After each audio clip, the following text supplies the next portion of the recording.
সন্তানের মোহাব্বত বাবার হৃদয়ে এই পর্যন্ত আল্লাহ তাআলা দেন নাই, যে মোহাব্বতের দ্বারা এমন অসাধ্য বস্তু সাধন করা যায়। কিন্তু মার হৃদয়ে সন্তান দেওয়ার আগে আল্লাহ তাআলা সন্তানের মোহাব্বত দান করেছেন। এখনো সন্তান দেন নাই, কিন্তু সন্তানের মোহাব্বত মায়ের হৃদয়ে দিয়ে দিয়েছেন। সন্তান কেবল পেটে আসছে, এই সন্তানের এখনো চোখ মুখ নাক কান সুস্পষ্ট হয় নাই, কিন্তু মায়ের সন্তানের জন্য মায়া এসে গেছে। মহান রব্বুল আলামিন তার নিজের পক্ষ থেকে সন্তানের মায়া মায়ের দান করেছে। যে সন্তানের চেহারা এখনো দেখে নাই, এই সন্তানটাও যদি মায়ের পেটে নড়াচড়া বন্ধ করে দেয়, যদি না নড়ে, তাহলে মা পেরেশান হয়ে যায়, মায়ের খাবার বন্ধ হয়ে যায়, মায়ের ঘুম বন্ধ হয়ে যায়। ডাক্তারের কাছে দৌড়ায় যায়, বলে ডাক্তার সাহেব আমার বাচ্চা নড়াচড়ে না। ঘরের সব মানুষগুলো যখন ঘুমায়, পেটে হাত লাগায় সন্তান মায়া করে মা দাঁড়ায় দাঁড়ায় বসে বসে রাত কাটায়। এক অসাধ্য প্রসব বেদনায় কাতর হয় মা, রক্ত ঝরে। এরপরে আবার এই সন্তান দেখার সাথে সাথে সব ভুলে যায়, আবার এটাকে যত্ন করে পালতে থাকে, এরে খানা খাওয়াইতে থাকে, এরে গোসল করাইতে থাকে, এরে তেল দিতে থাকে, যত্ন করতে থাকে। পেশাব করে বিছানা নিজের দেহ সব ভিজায় দেওয়ার পরেও পেশাবের গন্ধ মায়ের নাকে যায় না, অথবা তার পেশাব পায়খানাকে মার পেশাব পায়খানা মনেও হয় না। এইটাও একটা মোহাব্বতের কারণে এটা সম্ভব হয়েছে। এইটাই যদি বাপের কাছে দেওয়া হয়, বাপের কোলে যদি কোনো রকম খালি পেশাব না পায়খানাটা, পেশাব পায়খানা দুইটা একসাথে যদি ছেড়ে দেয় খালি, সে বাচ্চাকে কোলে নিয়ে নিজের বিবিকেই যায় বলবে, এই নাও তোমার বাচ্চা। লাগে দিনে বাচ্চা হের একা হেন না, এই তোমার বাচ্চা নাও, আমার দেখছো কাপড় চোপড় কি করছে। এমন কাপড় নষ্ট করার ঘটনা এই সন্তান তার মায়ের সাথে একবার দুবার না, সময়ে অসময়ে কেবল গোসল করেছে, নামাজে দাঁড়াবে, একটু বুকের দুধ দেওয়ার জন্য কোলে নিছে, আবার ভিজায় দিছে, আবার মা গোসল করেছে, আবার কাপড় পবিত্রটা পরেছে, তারপরে নামাজে দাঁড়াইছে। এই যে অসম্ভব সম্ভব হওয়া, অসাধ্য সাধন হওয়া, এইটা মায়ের দ্বারা এই জন্যই সম্ভব হয়েছে। মাকে আল্লাহ তাআলা সন্তান দেওয়ার আগেই সন্তানের মোহাব্বত নামক দৌলত দান করেছে। যদি এই মোহাব্বতটা আল্লাহ তাআলা না দিতেন, তাহলে পৃথিবীর সন্তানরা বড় হইতো না। পেশাব পায়খানার মধ্যে পৃথিবীর মানুষের মৃত্যু হয়ে যেত। না খায়া সন্তানকে মা বাপ খাওয়াইতো না, পালতো না। এই মোহাব্বত দেওয়ার কারণে অসাধ্য সাধন হয়েছে। সেম যতক্ষণ না পর্যন্ত বান্দার হৃদয়ে ইবাদতের মোহাব্বত আল্লাহ তাআলা না দিবেন, ততক্ষণ পর্যন্ত ফজরের নামাজে জাগ্রত হবে না, শেষ রাত্রিতে তার ঘুম ভাঙবে না, দোকান বন্ধ করে তাকবীরে উলা ধরার জন্য দৌড়ে মসজিদে এসে যেতে পারবে না, তার কষ্ট ক্লেশ সব কুরবানি দিয়ে 5 ওয়াক্ত নামাজ জামাতের সাথে সে পড়তে পারবে না, যতক্ষণ না পর্যন্ত আল্লাহ তাআলা এই ইবাদত নামক, এই নিয়ামতের ইবাদত নামক মহা দৌলতের মোহাব্বত আল্লাহ তাআলা যতক্ষণ না বান্দাকে দান করবে।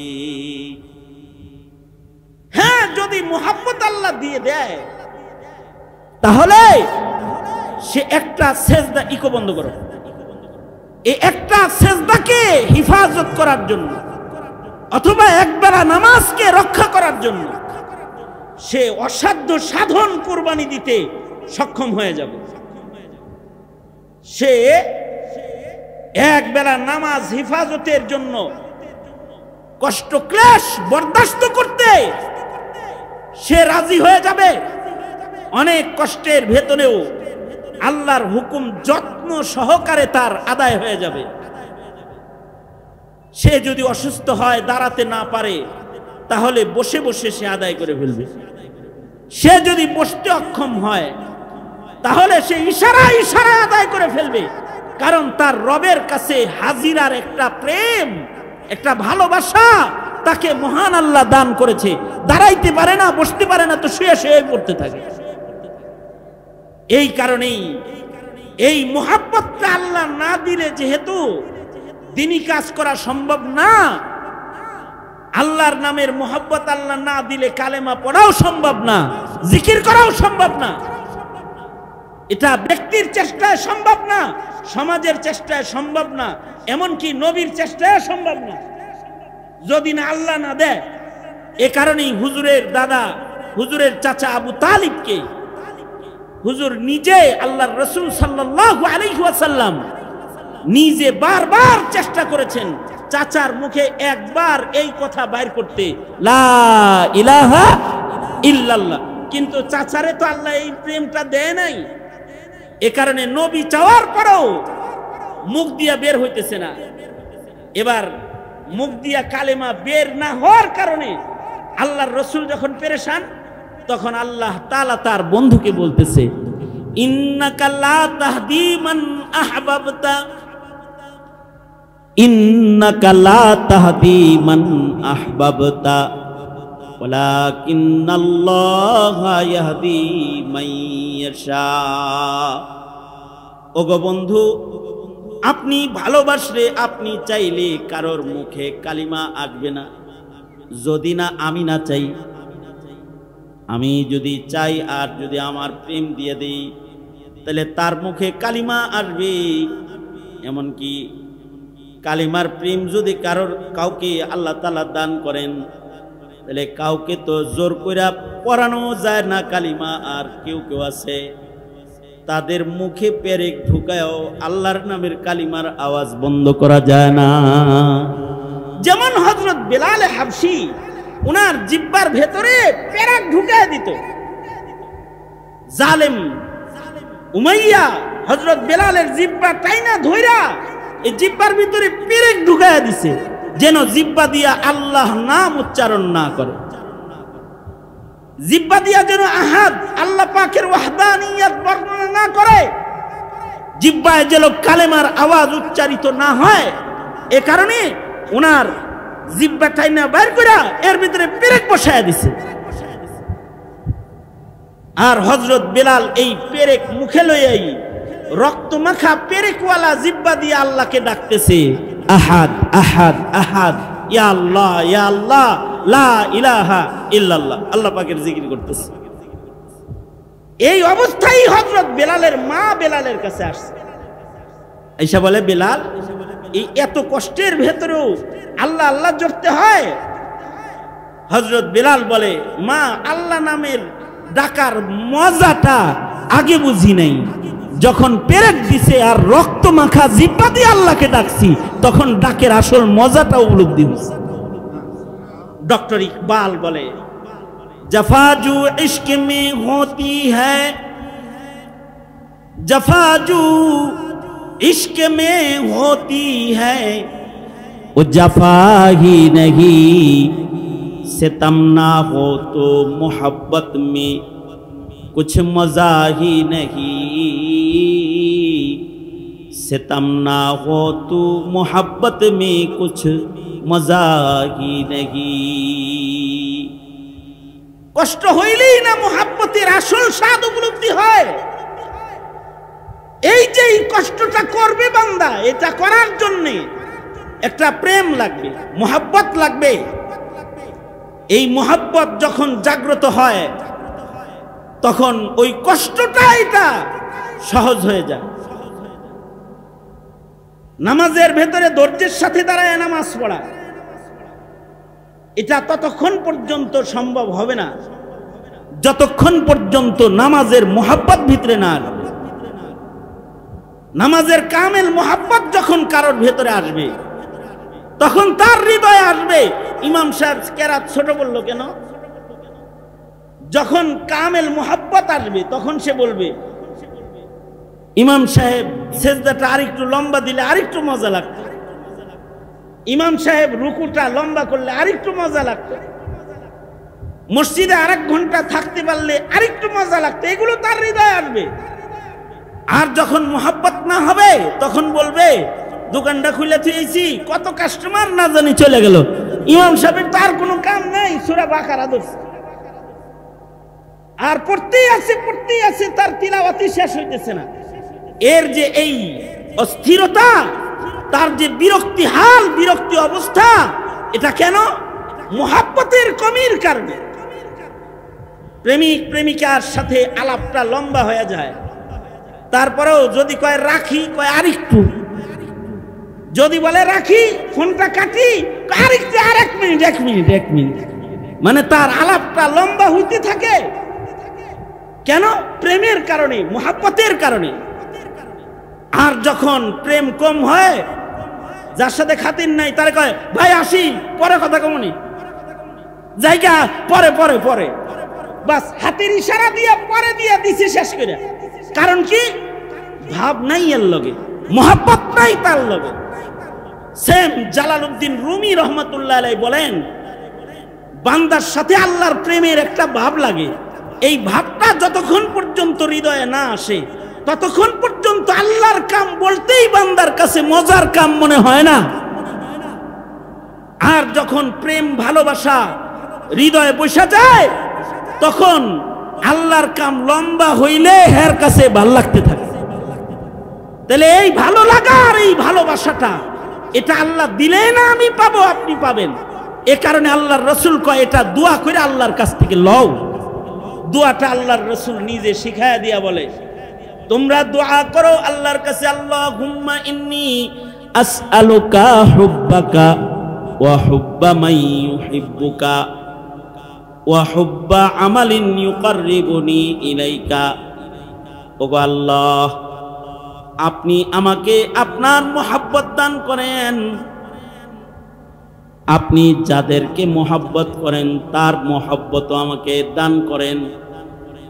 ওগো আল্লাহ, যে আমলগুলো করলে আপনার কাছে পৌঁছা যায়, আপনার জান্নাতে যাওয়া যায়, যে কাজগুলো করলে আপনি রাজি হয়ে যান, খুশি হয়ে যান, ওই কাজগুলোর জন্য একটা দরদ, ওই কাজগুলোর জন্য একটা প্রেম, ওই কাজগুলোর জন্য একটা ভালোবাসা আপনি আমাকে দান করেন।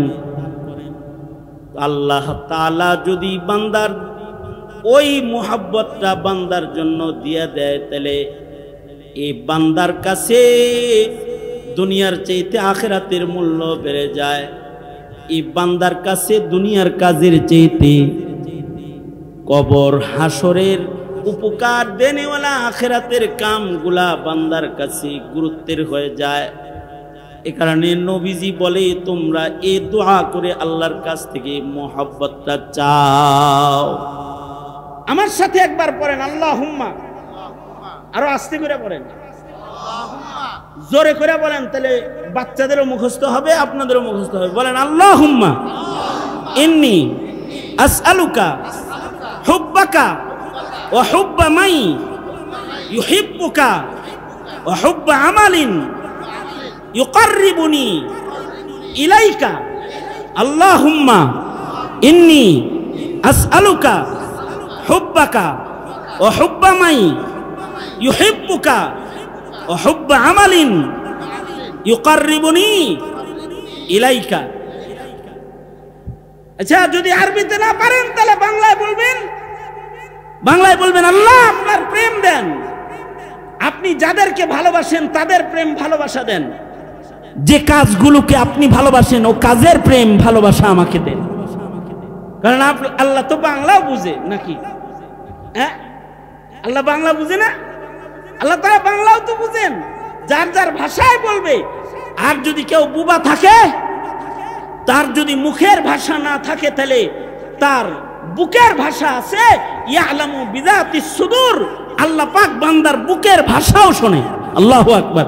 বুকের ভিতরে যেটা ঘোরাফেরা করে এইটাও আল্লাহ পাক জানে। সে তার হৃদয় দিয়ে আল্লাহকে বলবে, ওগো আল্লাহ, আপনার প্রেম চাই, আপনার ভালোবাসা চাই, মোহাব্বত দেন আমারে। তাইলে তখন আল্লাহর কাম করতে ভাল লাগবে। জালালউদ্দিন রুমি রহমাতুল্লাহি আলাইহি লাইলি মজনুর গল্প দিয়া মাজাজি প্রেমের বর্ণনা দিয়া হাকিকি প্রেম বুঝাইছেন বান্দাকে। এই মাজাজি ইশক যেটা, এটার দ্বারায় হাকিকি আল্লাহ পাকের ইশক কেমন হবে এটা উপমা দিয়ে বুঝাইছেন। উপমা দিয়া বুঝায়া জালালউদ্দিন রুমি বলে, লাইলি একদিন আজান দিল। লাইলি একদিন মহিলাদের কোনো আজান আছে? মানে লাইলি আজান দিছে মানে এলান করছে। কিসের এলান করছে? আল্লাহ যেমন এলান করে, এই আসো আসো, হাইয়া আলাস সালাহ, হাইয়া আলাস সালাহ। এটা কার আজান? রাস্তে করে বলেন কার আজান? আপনাকে আমাকে বাড়ির মুয়াজ্জিনের আজান নাকি? হ্যাঁ, মুয়াজ্জিনের কণ্ঠে যা উচ্চারিত হয় আজান, মুয়াজ্জিনের কণ্ঠের যে এলান, এগুলো আসলে কার এলান? আরো জোরে আওয়াজ করে বলেন কার এলান? মুয়াজ্জিনে ডাকে আসলে তা না, মসজিদের মিনার থেকে ডাকে আমার আপনার মালিক আল্লাহ। হাইয়া আলাস সালাহ, হাইয়া আলাল ফালাহ। আল্লাহ ডাকতেছে, এ আসো আসো, নামাজে আসো, আসো আসো, কল্যাণের দিকে আসো। জালালউদ্দিন রুমি বলে, একদিন হালুয়া রান্না কইরা লাইলির বাড়ির দরজায় দাঁড়ায়া ঘন্টিতে বাড়ি লাগায়া, অর্থাৎ ডেক্সিতে বাড়ি দিয়া কয়, এ আসো আসো, তাবারক খায়া যাও। আজান দিছে, কি খাওয়াবে? হালুয়া পাকাইছে, হালুয়া পাকাবে। আল্লাহর উদ্দেশ্য যেমন আমার ডাকে আমার বান্দা আসবে, লাইলির এই ডাকের উদ্দেশ্য হলো হালুয়া খাওয়ার জন্য শুধু এলাকার ছেলেরা আসবে না, আমার মজনু আসবে। কি আসবে? লাইলির আসলে উদ্দেশ্য কারে ডাকা? হালুয়া যে খিলাইতেছে সবাই রে, আসল উদ্দেশ্য হলো সবাই যখন দাঁড়াবে হালুয়া খেতে, ওইখানে তো আমার মজনুকেও দেখা যায়। আমার ডাক শুনলে মজনু তো আমার কাতারে দাঁড়াইবো, তো মজনুরে এই কাতারে কিছু দেখেলাম, তার হাতে একটা কিছু দিয়ে দিব। তাই দেখছি ঢুকছি পাকায়া হালুয়া টালুয়া রেডি কইরা লাইলি বাড়ি বাড়ি দিয়া ডাক দিছে, এলান করে, এ হালুয়া খাইবা আমার পক্ষ থেকে, এ তোমরা যারা এইখানে খেলতেছো বসে আছো, সবার দাওয়াত, আসো আসো আসো। দাওয়াত দিছে, আম দাওয়াত। যারা ছিল সব লাইনে দাঁড়াইছে, মজনু লাইনে দাঁড়াইছে, কায়েস মজনু লাইনে দাঁড়াইছে হালুয়া নেওয়ার জন্য। কিন্তু সাধারণ পাবলিকের তবিয়ত হলো যে কিছু যদি নিতে যায় তাহলে আগে নিতে চায়। যেমন তাবারক যখন বিতরণ হয় শুক্রবারে, মনে করেন খিচুড়ি অথবা বাতাসা মসজিদে আয়া পড়ে না, এইগুলো যখন জিলাপি এগুলো যখন দেয়, তখন কি পরে নেওয়ার জন্য দেরি করা হয় না আগে নেওয়ার জন্য কারাকারি করা হয়? আপনারা ভালো, আপনারা বুজুর্গ দেশের লোক, তো আপনারা পরে পরেই নেন মনে হয়, তাই না? আগে আগে নেয়, আগে আগে নেওয়ার জন্য তারা ঘোরা করে। তো সবাই তো এই হালুয়া আগে খাওয়ার জন্য লাইনে আগে দাঁড়াইতেছে ধাক্কা ধাক্কি করে।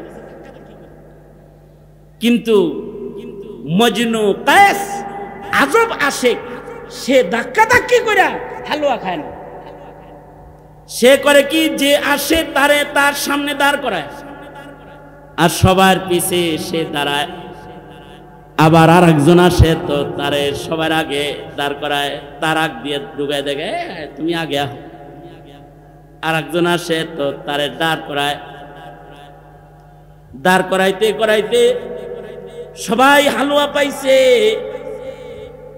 কিন্তু মজনুর পালা যখন আসছে তখন হালুয়া আছে অল্প, এমন সময় আর একজন আসছে, তো মজনু পিছনে যায় তাকে দাঁড় করাই দিচ্ছে। হালুয়া সে নিয়ে চলে গেছে। এবার মজনু যখন লাইলি ডেকচি বরাবর দাঁড়াইছে, দেখে ডেকচির ভেতরে কোনো হালুয়া নাই। মজনু সামনে যায় বলে, দাও হালুয়া দাও। লাইলি মজনুকে ধাক্কা দিয়া হাত সরায় পিছনে দিয়ে দিয়েছে।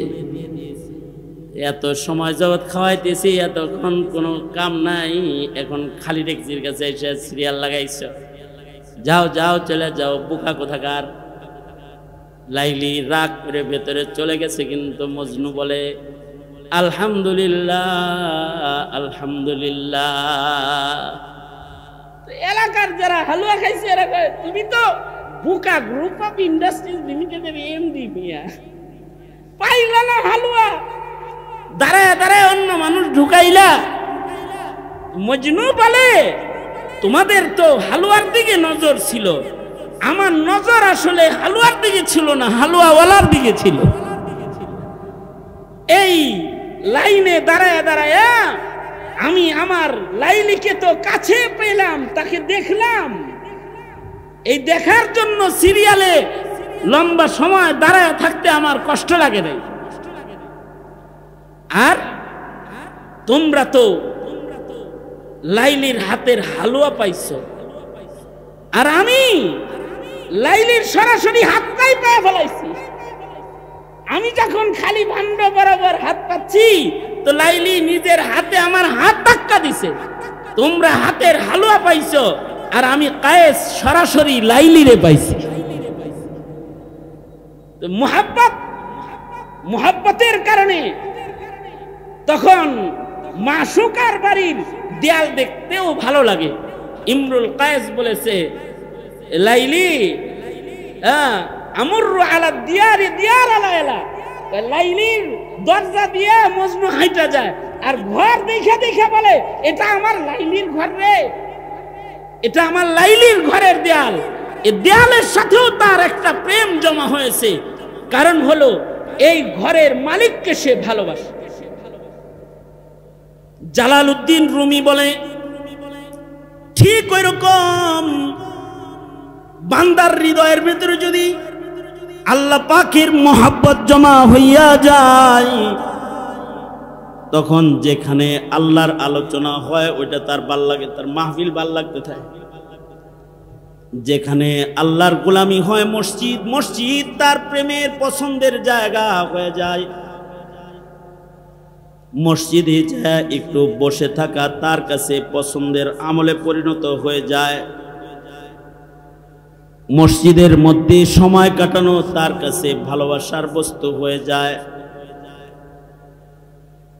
আর আল্লাহর ওই সকল হুকুম আহকাম যা করলে, যা পালন করলে মহান আল্লাহ খুশি হয়, সেই হুকুম ও আহকাম গুলোকে আদায় করা বান্দার কাছে মোহাব্বতের কর্মে পরিণত হয়ে যায়। তবে এই মোহাব্বতটাও আল্লাহর কাছে চায় লইতে হয়।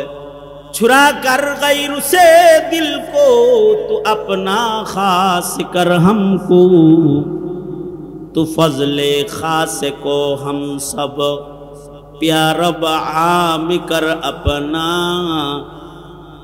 तो फजले खास को हम सब प्यार आम कर अपना।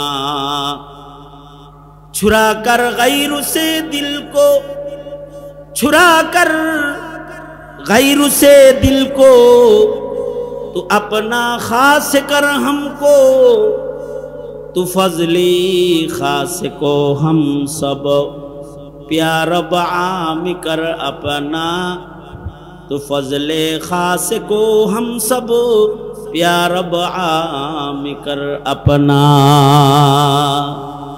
আল্লাহর কাছে ক্ষণে ক্ষণে এরকম দোয়া করতে হয়, আল্লাহ আমার দিল থেকে আপনি গায়রুল্লাহকে বের করে দেন, আর আপনার মোহাব্বতটাকে ভেতরে দিয়ে দেন। আল্লাহর মোহাব্বত যে দিলের ভেতরে আসবে, এর জন্য বিশেষ কিছু আমল জীবনে করতে হয়। বিশেষ কিছু আমলের মাধ্যমে আল্লাহ পাকের মোহাব্বত হৃদয়ের ভেতরে বাড়ে। হাকিমুল উম্মত থানভী রহমতুল্লাহ আলাইহি বলেন, আল্লাহর মোহাব্বত বাড়ানোর জন্য বিশেষ যে 3 কাজ, তার ভেতরে একটা কাজ হলো কাসরাতে জিকরুল্লাহ। বেশি বেশি করে তোমরা আল্লাহ পাকের জিকির করো। আমাদের তো সারা দিন 24 ঘন্টা কেটে যায়, এর ভিতরে আল্লাহর নামের জিকির করার সময় অনেকের মিলে না। তবে হ্যাঁ, আল্লাহর কিছু বান্দা আছে, তাদের শ্বাসে শ্বাসে দমে দমে আল্লাহর জিকির হয়, জিকির তারা ভুলে না। যারা জিকির ভুলে না, যাদের জিকরুল্লাহর আমলের পাবন্দি আছে, জিকরুল্লাহ এমন এক আমলের নাম যার মাধ্যমে আল্লাহ পাকের মুহাব্বত পয়দা হয়। তবে হাকিমুল উম্মত থানভী রহমতুল্লাহ আলাইহি বলেন, যদি অনেক বেশি জিকির করতে নাও পারো, তাহলে কিছু সবক আদায় করো। 24টা ঘন্টার ভেতরে 10টা মিনিট আল্লাহরে দিয়ে দাও। 10টা মিনিট একটু জিকির করো। কি কি জিকির করবা? হযরত থানভী বলেন, 6 তাসবিহ আদায় করো, 100 বার ইস্তিগফার পড়ো, আস্তাগফিরুল্লাহ আস্তাগফিরুল্লাহ আস্তাগফিরুল্লাহ 100 বার। 100 বার পড়ো লা ইলাহা ইল্লাল্লাহ লা ইলাহা ইল্লাল্লাহ লা ইলাহা ইল্লাল্লাহ। 100 বার পড়ো আল্লাহু আকবার আল্লাহু আকবার আল্লাহু আকবার। 100 বার পড়ো সুবহানাল্লাহ সুবহানাল্লাহ আলহামদুলিল্লাহ আলহামদুলিল্লাহ 100 বার। একসাথে যদি 4টা আদায় করো কেউ, তাহলে এমনি পড়ো সুবহানাল্লাহি আলহামদুলিল্লাহি লা ইলাহা ইল্লাল্লাহ আল্লাহু আকবার। 100 বার পড়ো, তাহলে 4 তাসবিহ 400 বার পড়া হয়ে যাবে। 100 বার ইস্তিগফার, আর এই 4 তাসবিহ 400 বার, আর 100 বার দরুদ শরীফ পড়ো মুহাম্মাদুর রাসূলুল্লাহ সাল্লাল্লাহু আলাইহি ওয়াসাল্লামের শানে দরুদ পড়ো। যত দরুদ পড়বা তত নবীর মুহাব্বত বাড়তে থাকবে। যাদের ভেতরে দরুদ পড়ার খাসলাত বেশি, তাদের হৃদয়ের ভেতরে আল্লাহর নবীর মুহাব্বত বেশি। আল্লাহ তাআলা দরুদ পড়নেওয়ালাকেও বড় ভালোবাসেন। এই কারণে আল্লাহ তাআলা নিজে বান্দাদেরকে শুনাইছেন, বান্দারা আমি আল্লাহ কিন্তু নিজে দরুদ পড়ি, আমার ফেরেশতারাও দরুদ পড়ে, তোমরাও আমার বন্ধুর নামে দরুদ পড়ো। 100 বার দরুদ পড়ো, তাহলে দরুদের মাধ্যমে নবীর মুহাব্বত পয়দা হবে। আরে নবীর মুহাব্বত পয়দা না হওয়া পর্যন্ত তো ঈমানই আসবে না। লা ইউমিনু আহাদুকুম হাত্তা আকুনা আহাব্বা ইলাইহি মিন ওয়ালিদিহি ওয়া ওয়ালাদিহি ওয়ান নাসি আজমাইন। যতক্ষণ পর্যন্ত নবীর মুহাব্বত কারোর হৃদয়ে কামেল না হবে, ততক্ষণ পর্যন্ত তো সে কামেল মুমিনও হবে না। নবীর মুহাব্বত কামেল না হইলে ঈমান কামেল হয় না। নবীর মুহাব্বত কামেল লাগবো, আল্লাহর মুহাব্বত কামেল লাগবো। আল্লাহর মুহাব্বত কামেল, নবীর মুহাব্বত কামেল। তখন তার রং কি হবে? তার রং হবে এরকম যে তার একটা সুন্নত ছুটবে না নবীর মুহাব্বতে, একটা ইবাদত ছুটবে না আল্লাহর মুহাব্বত। আমাদের জিন্দেগির তো ইবাদত নাই, ইবাদত ছাড়া হায়াত আমাদের জিন্দেগিতে যে সকল আমালগুলো আমরা করি, এ সকল আমালগুলো ইবাদতের আমল করনেওয়ালা মানুষের সংখ্যা এখন কম। হ্যাঁ, কাজ কাম করে, চাকরি বাকরি করে, এগুলো আমল, কিন্তু দুনিয়ার লাভের আমল আমাদের ভেতরে বেশি। আখেরাতের লাভে কিছু আমল করা, যেটাকে মুহাব্বত বলা হয়, আল্লাহ পাকের মুহাব্বত, এই মুহাব্বতটা বাড়ানোর লক্ষ্যে প্রতিদিন কিছু জিকরুল্লাহর আমল করা। পরীক্ষা করতে পারেন, 40 দিন একটু জিকির করে পরীক্ষা করেন, 40 দিন একটু জিকিরের সবক আদায় করেন, নির্ধারিত একটা সময় ধইরা কিবলামুখী হইয়া 100 বার সুবহানাল্লাহ, 100 বার আলহামদুলিল্লাহ, 100 বার লা ইলাহা ইল্লাল্লাহ, 100 বার আল্লাহু আকবার, 100 বার ইস্তিগফার, 100 বার দরুদ শরীফ। যদি কেউ নিয়মিত আমল করে তো দেখবে আল্লাহ পাকের মুহাব্বত তার ভিতরে বেড়ে গেছে। জিকরুল্লাহর মাধ্যমে আল্লাহর মুহাব্বত বেড়ে যায়। আরেকটা আমল হলো অধিক পরিমাণে কোরআন তেলাওয়াত করা।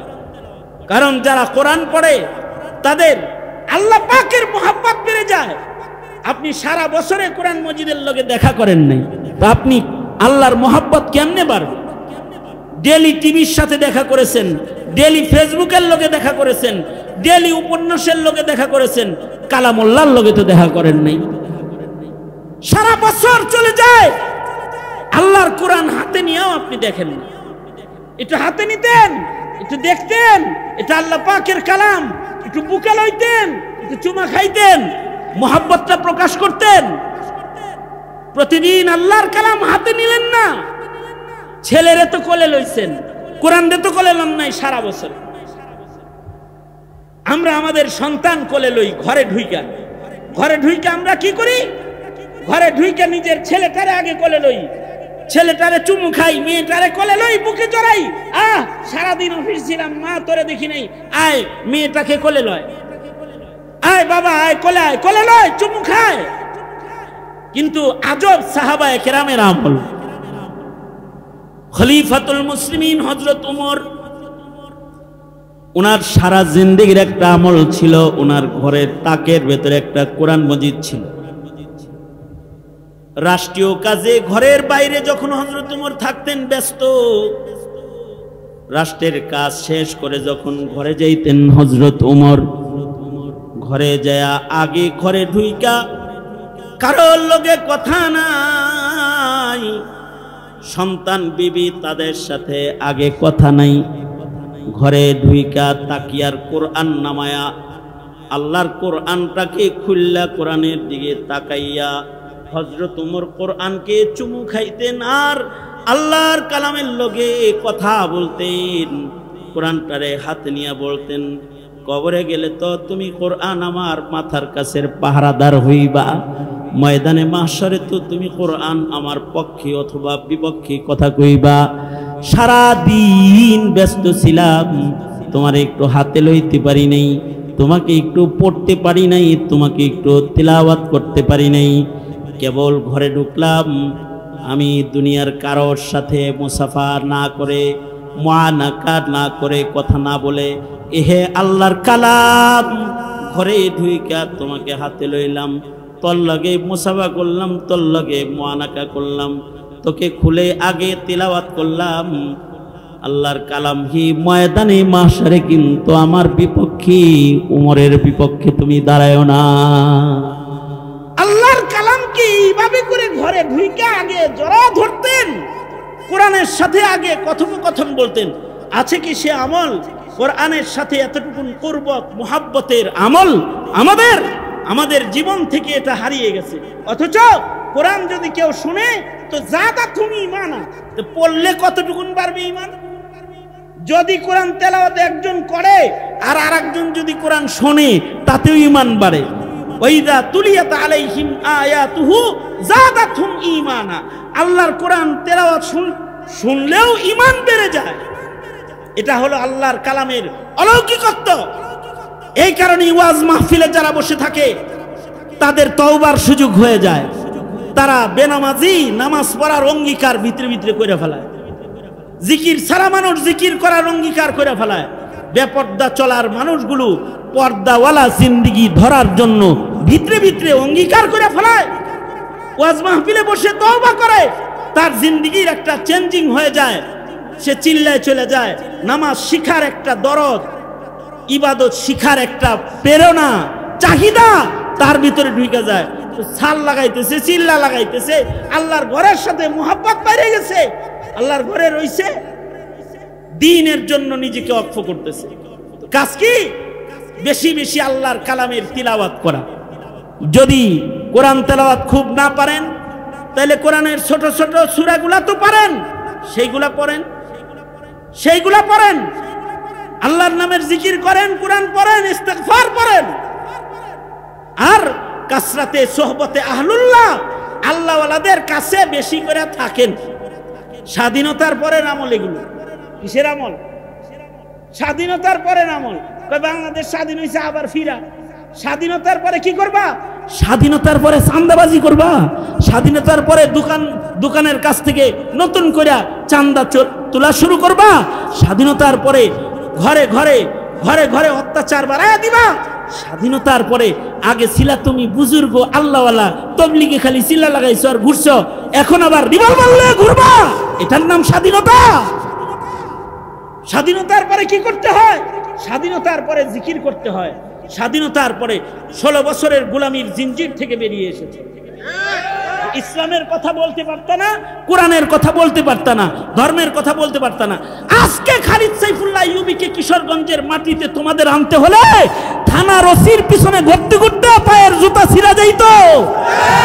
কিন্তু আজকে এখানে বসে আমি কথা বলতেছি, ওসি সাহেব দোয়া নিতে আইব না, বাধা দিতে আসবে না।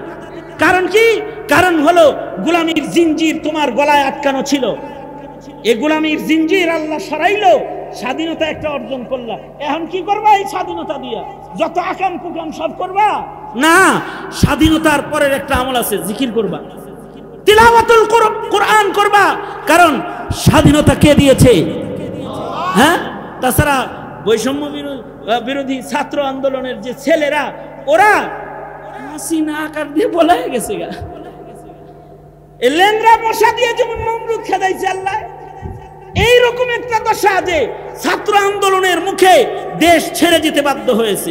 এটা তোমার কারামতি না, এটা আল্লাহর দান। আল্লাহর দান, এটা আল্লাহ দিছে। এটা আল্লাহ যে দিল, আল্লাহ দেওয়ার পরে তুমি কি করবাটা কি? তোমার কর্মসূচি কি? এখন তোমার কর্মসূচি হলো ইদা জাআ নাসরুল্লাহি ওয়াল ফাth ওয়া রাআইতান নাস ইয়াদখুলুনা ফি দীনিল্লাহি আফওয়াজা ফাসাব্বিহ বিহামদি রাব্বিকা ওয়াস্তাগফির ইন্নাহু কানা তাওয়াবা।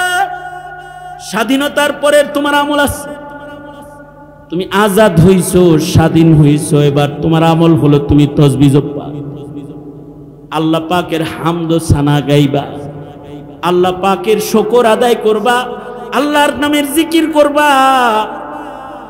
আল্লাহর কাছে গুনাহ থেকে বেশি বেশি করে তওবা করবা, জিকির আজকার করবা।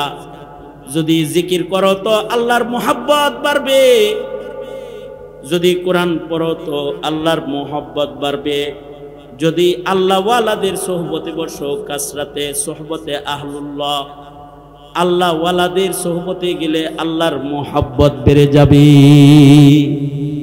এই মোহাব্বত যতক্ষণ পর্যন্ত তরুতাজা না হবে ততক্ষণ পর্যন্ত নামাজও ভাল লাগবে না, টুপিও ভাল লাগবে না, পাঞ্জাবিও ভাল লাগবে না। জুব্বা টুপি পাঞ্জাবি দেখলে জঙ্গি জঙ্গি মনে হবে। তোমাদের মতো বহুত মুসলমান আছে তোমাদের সমাজে, যাদের মুখে কালিমা আছে কিন্তু মোল্লা দেখলে জঙ্গি কয়, আছে না নাই? হ্যাঁ, সন্ত্রাসী বলে গালি দেয়। মাদ্রাসা দেখলে পরে নবীর প্রেম তার জাগে না, সে মাদ্রাসাকে ব্যাঙের ছাতা কয়, মাদ্রাসা ব্যাঙের ছাতার মতো এটা কয়। কারণ কি? নবীর ঘরের জন্য অতটুকুন মোহাব্বত তার নাই, নবীর মোহাব্বতই নাই, তো মাদ্রাসার মোহাব্বত থাকবে কেমনি? ভেতরে তো আছে নাস্তিক্যবাদ, এ কারণে ইহুদ নাসারার গোলামে পরিণত হয়েছে। ভেতরে আছে নাস্তিক্যবাদ সঙ্গত কারণে। এই যে প্রেম, এই যে মায়া, এই যে মমতা, এই যে ভালোবাসা, এইটার জন্য তো মেহনত করতে হইব। জাতিকে এই মেহনতের মাধ্যমে এই প্রেম, এই ভালোবাসা শিখতে হইব। সেই শিখার পদ্ধতি কি? হযরত থানভী বলে প্রতিদিন কিছু সময় জিকির করো, কিছু সময় কোরআন তেলাওয়াত করো। যদি কোরআন মজিদ হাতে লয়ে পড়তে না পারো তাহলে ছোট ছোট সূরা পড়ো, আল্লাহ অনেক সওয়াব দেনেওয়ালা। তুমি একবার সূরা ইখলাস পড়ো তো 10 পারা কোরআন পড়ার সওয়াব আল্লাহ দিবে। 2 বার পড়ো 20 পারা কোরআন পড়ার সওয়াব দিবে। 3 বার পড়ো তো 30 পারা কোরআন পড়ে এক খতম কোরআন পড়ার সওয়াব 3 বার সূরা ইখলাস পড়ার বদলায় আল্লাহ তোমারে দান করবে। সুবহানাল্লাহ, জোরে জোরে বলো। এক মজলিসে বসে যদি কেউ 6 বার সূরা ইখলাস পড়ে তাহলে আল্লাহর রাসূল বলেছেন 2 খতম কোরআন পড়ার সওয়াব আমল নামায় জমা হয়। কেউ যদি এক মজলিসে বসে 9 বার সূরা ইখলাস পড়ে তো আল্লাহর রাসূল বলেছেন আমল নামার ভেতরে 3 খতম কোরআন পড়ার সওয়াব জমা হয়। এক মজলিসে বসে যদি কুল হুয়াল্লাহু আহাদ আল্লাহুস সামাদ লাম ইয়ালিদ ওয়া লাম ইউলাদ ওয়া লাম ইয়াকুল লাহু কুফুয়ান আহাদ। এতটুকুন কোরআন তেলাওয়াত যদি 10 বার কেউ এক মজলিসে পয়সা পড়া ফেলায়, সরওয়ারে দো আলম নবী বলে সাথে সাথে মহান আল্লাহ তার জান্নাতে তার জন্য একটা প্রাসাদ নির্মাণ করে ফেলায়। কয় মিনিট লাগবে জান্নাতে প্রাসাদ বানাইতে? 2.5 মিনিট, এর চেয়ে বেশি। পয়রা টেস্ট করে দেখছি 2.5 মিনিটের বেশি না। তার মানে হলো 10 বার সূরা ইখলাস পড়বেন, 2.5 মিনিট সময়, এর ভিতরে জান্নাতে বাড়ি কনফার্ম। এই বাড়ি আপনি ক্ষমতায় থাকাকালীন অথবা ক্ষমতায় থেকে পড়ে যাওয়াকালীন কেউ ভাঙতে আসবে না, কেউ লুট করতে আসবে না। কত সুন্দর বাড়ি বানাইছিলেন, ক্ষমতার থেকে গেছেন জেলখানায়, আপনার বাড়ি লুট করে লয়ে গেছে আর একজনে। এই বাড়ির কোনো লুটপাট নাই। এই কথা বলেন ঠিক না? ঠিক যারা বলেন এ বাড়ির কোনো লুটপাট নাই। এ বাড়ির গ্লাস কেউ ভাঙবে না, এ বাড়িতে কেউ আগুন দিতে পারবে না, কারণ এ বাড়ি আপনার। দিয়েছেন কে? জোরে আওয়াজ করে বলেন, দিয়েছেন কে? আল্লাহ। একটা বাড়ি আপনি বানাইছেন, আর একটা বাড়ি আল্লাহ বানাইছে। আমনেরটা এটা মানুষে ভাঙতে পারে, জ্বালাইতে পারে, লুট করতে পারে, কিন্তু এই সূরা ইখলাস পড়ে যেটা বানাইবেন এটা লুট হইতো না। কমাস কম কিছুই না পারেন, সূরা ইখলাসও কি পড়তে পারবেন না? মাঝে মধ্যে আল্লাহওয়ালাদের সোহবতে বসে যাবেন। এই এদেশের আলেমদের কাছে গেলে আল্লাহর প্রেম বাড়ে, বিধায়ী তো তোমাগরে আলেমদের কাছে যাইতে দিতে চায় না, আলেমদের সামনে তোমাদের বসতে দিতে চায় না। কেন জানো? তোমরা আলেমদের কাছে গেলে কোরআন প্রেমিক হয়ে যাবে, তোমরা আলেমদের কাছে গেলে ধর্মভীরু হয়ে যাবে, তোমরা আলেমদের কাছে গেলে ইসলামের বিধানকে শ্রদ্ধাশীল, শ্রদ্ধা করেনেওয়ালা হয়ে যাবে। এইটা যদি তুমি মুসলমানের ভেতরে এসে যায়, তাইলে তো এখানে নাস্তিকের চাষাবাদ করা যাবে না, কাদিয়ানীর চাষাবাদ করা যাবে না, যাবে না তো। এ কারণে তোমাকে আলেমের কাছে যাইতে মানা আর বাধা, যে তুমি যাইতে পারবে না। কিন্তু আল্লাহর বিধান হলো কুনু মা'আস সাদিকিন, যাও মুহাব্বত লও, তুমি কাছে যাও, মুহাব্বতটা হৃদয়ে লও। যাইবা তুমি, মুহাব্বত দিমু আমি।